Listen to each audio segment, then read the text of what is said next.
In the last couple of days, I've read two very prescient and interesting newspaper articles. The first in the New York Times by Jeffrey Gettleman, their quite remarkably able African correspondent, and the other in The Guardian of the United Kingdom, written by the wonderful actor Emma Thompson, who makes occasional forays into Africa simply to chronicle what's going on in the hinterland.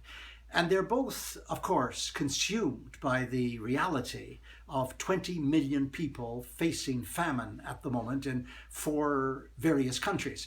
The first being Yemen, where Saudi Arabia is bombing the country to smithereens, bombing it into the ground, and erecting an economic blockade as well, so that millions of people are on the verge of starvation.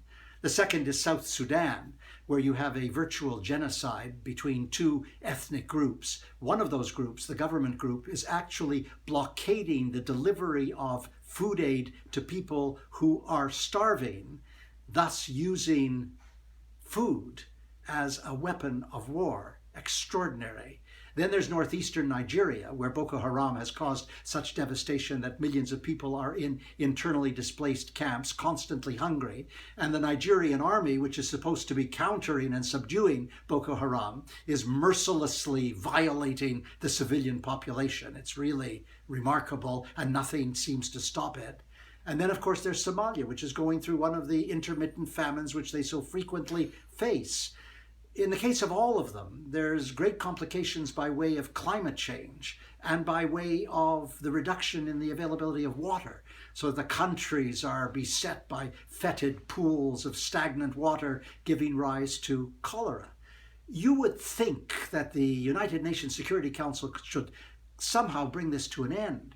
But in fact, we've raised in the international community only 10% of the money that's required to provide the food for 20 million people, I suppose, facing death. Could it be brought to an end? Yeah. The United States could stop the bombing in Saudi Arabia tomorrow if they wanted to. South Sudan should be brought into the trusteeship of the United Nations. It's no longer a sovereign country. The African Union should provide the forces to get rid of Boko Haram and civilize the Nigerian military. And for Somalia, what they need is food. And they can't get the food because of the conflict on the one hand, but the absence of the resources and the agricultural support they need. It's 2017, 20 million people. Very often it's said that Stephen's a cynic. Well, how could it be otherwise? That was last week. I'm Stephen Lewis.